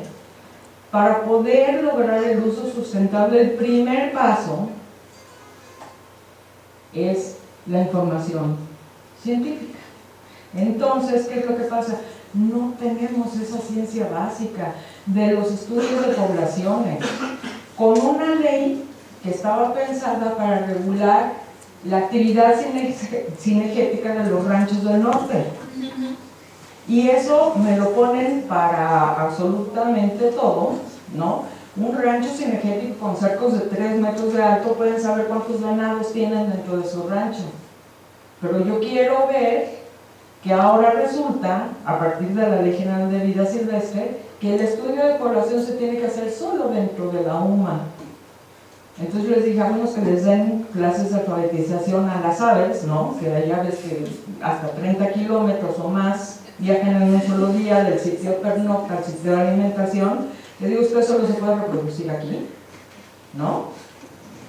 Porque esta hace su estudio. Igual esos tienen el sitio de pernocta, el AUMA de acá tienen los sitios de alimentación, la de acá tiene el sitio de alimentación, es la misma población y los 3 tienen tasa de aprovechamiento. ¿Qué es lo que pasa? A los 3 les dan su tasa de aprovechamiento y tu población en 2 años o 3 o según el ciclo de vida del ave, se te cae. Entonces no tenemos esa información básica.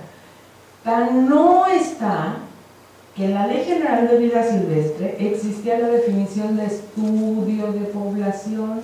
Aquí lo quitan. Ya ni siquiera. Y hemos estado peleando, tienes que poner estudios de población. Y nos contestan, Hacienda no quiere porque eso va a ser un gasto extra. ¿Pero gasto extra de qué? Si está desde el 2000. Y la obligación es para Hacienda porque es el usuario el que tiene que hacer el estudio de población. Entonces ni siquiera entienden qué cosa es un estudio de población. Un estudio de población no lo puedes hacer, puedes tener un inventario de ejemplares sésiles a lo mejor, ¿no? Pero de alta movilidad es muy difícil que tengas en tu UMA, aunque tengas 10, 15, 20, 50 mil hectáreas, no puedes hacer un estudio de población y en base a la información del usuario que va a hacer el aprovechamiento, es que se da la tasa de aprovechamiento, ¿no? Entonces, les voy a poner un ejemplo, una UMA en el sureste, para pavo celado, especie protegida, en riesgo. Un transecto de 3 kilómetros. Hicieron un transecto de 3 kilómetros y contaron 300 pavos celados. Les dije, oye, ese cuate no traía binoculares, traía Biomaster. A ver, ¿qué pasa? Y claro, eso lo pasan y lo proyectan a todo el área, entonces, bueno, o sea, era una población gigantesca. Me enseñan eso y digo, eso está perfectamente mal, por favor, manden un técnico que revisen eso.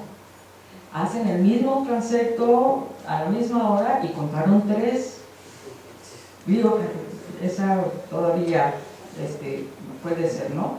Entonces, en esa circunstancia estamos, esa es la realidad del país. Aquí aprovechamiento sustentable no se hace. Y hay un montón de ejemplos, pero luego vamos a hacer esta mesa específicamente de flora, donde vamos a analizar la Ley General de Vida Silvestre con la Ley General Forestal, qué es lo que pasa, todo lo que decía Gerardo, con las normas oficiales mexicanas, con los reglamentos. Yo no soy botánica, pero aquí hay muchos, conozco desde hace muchos años, y aunque no seas botánico, con que leas 2, 3 conceptitos, a cualquiera se le caen las espinas. Vanessa, muchas gracias. Bueno, ya nos queda poquito tiempo. Doy la palabra a Ana y después por ahí atrás con Lili, con ustedes dos, y después Patti. A ver, nada más para, antes de que se salga la mayoría, la idea, ha habido un despertar de la comunidad que nos ha pedido hablar alrededor de este tema y de este seminario, y las mesas las habíamos, digamos, esbozado con distintos temas. Uno es lo que tiene que ver con la colecta, porque eso nos toca pues, fibras muy sensibles. Todo lo que tiene que ver con transgénicos casi es igual, áreas naturales protegidas, servicios ecosistémicos, cada una de estas, y flora, ¿no? Cada una de estas podría ser una mesa, pero dado lo que se ha presentado aquí y dado que hay otros miembros de la comunidad que quieren participar en la organización, yo lo que les diría es que hagamos una reunioncita para tener una comisión que se dedique a hacer la organización de todas estas mesas, porque además es complicado, hay que saber quién modera, cómo las convocamos, porque una de las preocupaciones mayores de hoy era que por ser extraordinario mucha de nuestra comunidad no pudo venir y nos pedían que se hiciera en otra ocasión. Entonces eso generó muchísimo problema. Entonces, para estar bien organizados, la idea es que sean bastantes mesas, que aprovechemos este impasse y de hecho tal vez si queda un poco mal, pero si hay alguna cosa que el colegio y las organizaciones hayan detectado que la academia en particular tiene que participar y les gustaría, no digo que nos vengan a decir a nosotros qué hacer, pero tal vez hay algunas cosas que los motiven a ustedes a estar aquí en esta comunidad. Entonces, sería muy bueno que nos lo hicieran saber, porque hay 8 millones de documentos que hay que revisar, que conocer, hay una experiencia previa que ustedes tienen y que puede ser aprovechada. No digo que nuestra comunidad no tenga experiencia, pero puede ser una discusión más rica, ¿no? Entonces, obviamente están invitados a todas estas mesas, ustedes y otras organizaciones que desde las que se presentaron ahí hasta algunas que no están, para que realmente la discusión termine con documentos mucho más serios, ¿no? Entonces, les llegará un correo para la organización de esa reunión y ya, eso es. Solo es una pregunta rápida y que redondea todo lo que se ha estado viendo, y es, en su experiencia, ¿de qué forma ha participado la comunidad científica en la formulación de políticas públicas ambientales? Muy poco, lamentablemente. Por curiosidad, entren, de veras se los pido, por curiosidad, entren a la página del Congreso, tanto Estado, tanto Senado como diputados, y vean las iniciativas de ley. Hay cantidad, muchas ya han sido aprobadas. Y luego cada ley se modifica. Por cierto, hay que decirlo también, la ley que más cambios ha sufrido, la ley ambiental que más cambios ha sufrido desde su origen hasta el día de hoy, es la ley de la vida silvestre. Por algo debe ser. Cambios de muchos tipos. Entonces, una vez que menciono esto, ¿no?, la cantidad de leyes, te diría que lamentablemente muy poco. Ejemplo, nosotros tratamos como colegio de organizar a nivel nacional consulta para la actualización del borrador de la Ley General de Mares y Costas. Puede tener otro nombre, océanos y costas, mares y océanos. El hecho es que no tenemos una legislación que incorpore una serie de conceptos que hoy por hoy impiden tener claridad jurídica a nivel de playas. O sea, el acceso a las playas es una complicación. Y con esto, imaginémonos los manglares, imaginémonos lagunas costeras, humedales, puertos, qué sé yo. No lo logramos llevar a cabo porque no se entregaron los recursos para estas reuniones. Vamos a hacer reuniones en 5 lugares costeros de la República, y nuestra visión era concentrarnos justamente en la visión de los científicos. Y les voy a decir la razón, es una razón espantosa. Teníamos como punto de partida que la definición de costa, a alguien se le había ocurrido en el Senado que era del tamaño del municipio costero. O sea que la definición de costa para mejor uso político era aquella que coincidía con el lindero del municipio costero. Entonces hicimos una retícula de toda la costa definida políticamente y nos daban, por ejemplo, la península de Baja California, la mitad era costa. La mitad era costa. Impresionante.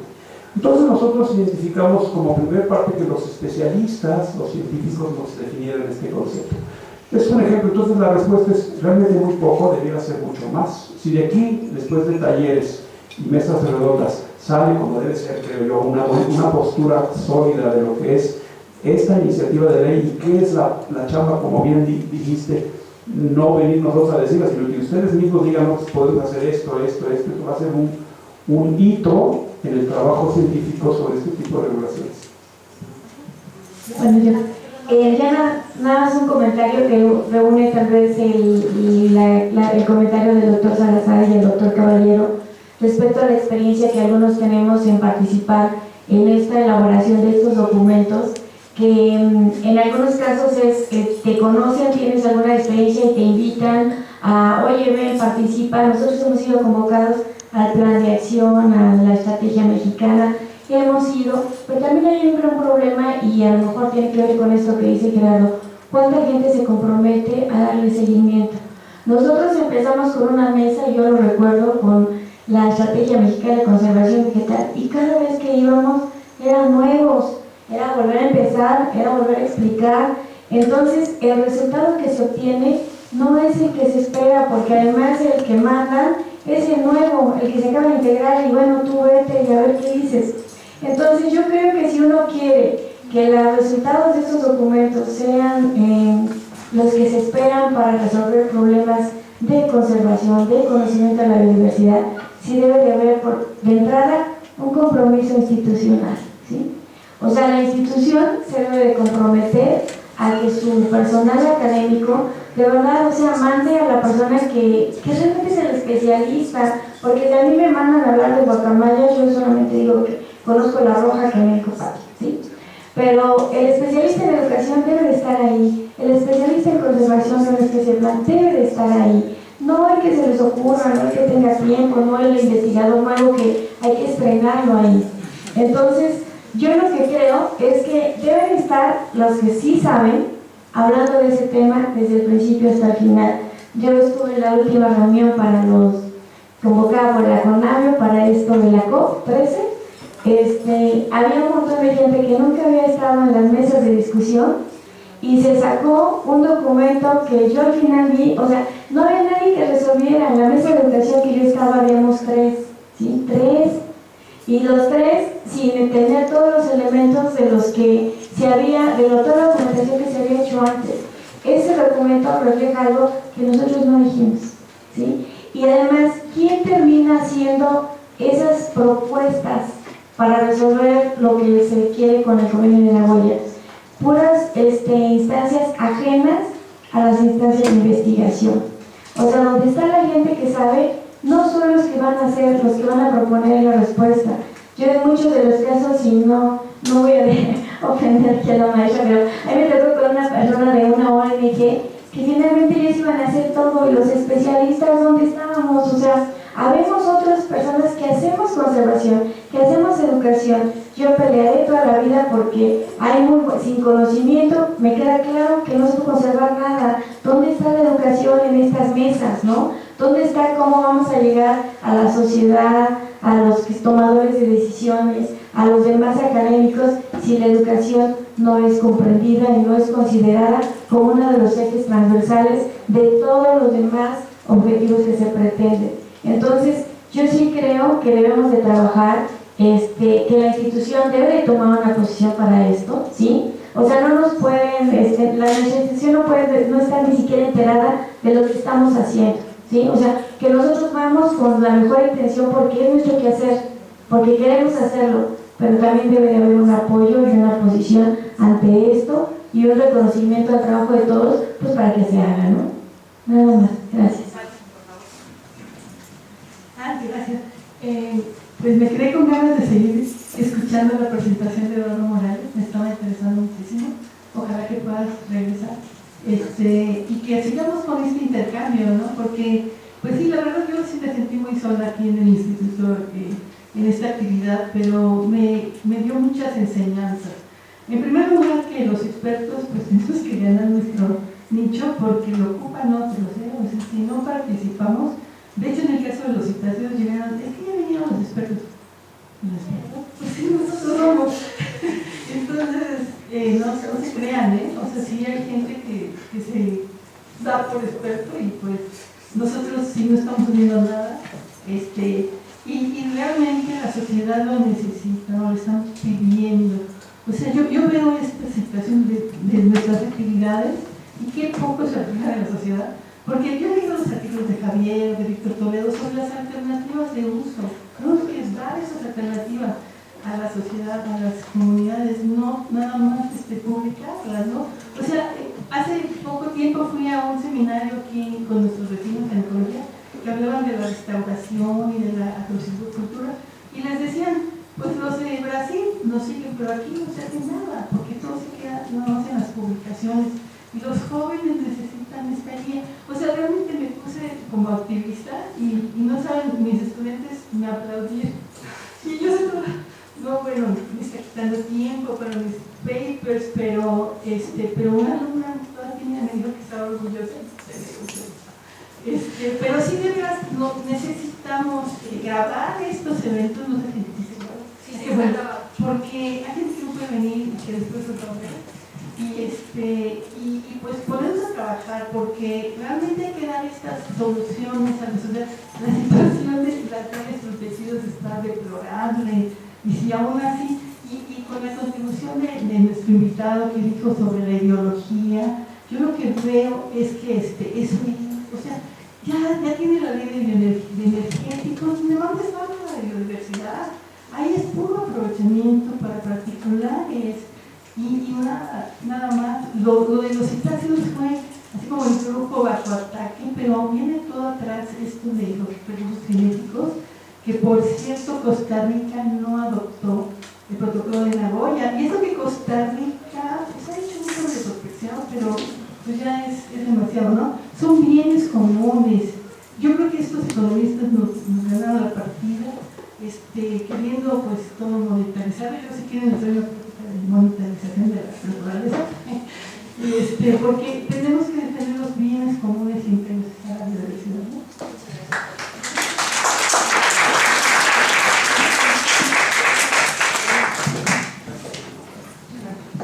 Sí, solamente un pequeño comentario ya para que nos vayamos tomando un cafecito. Efectivamente la participación del personal académico, como menciona la profesora, casi siempre es politización y destina un montón de tiempo, el cual nunca jamás será reconocido y será tomado como el cuate que yo creo que no tiene nada que hacer porque va a discutir la ley de bioseguridad, ¿no? En vez de estar buscando sus 450,000 citas en Science Citation.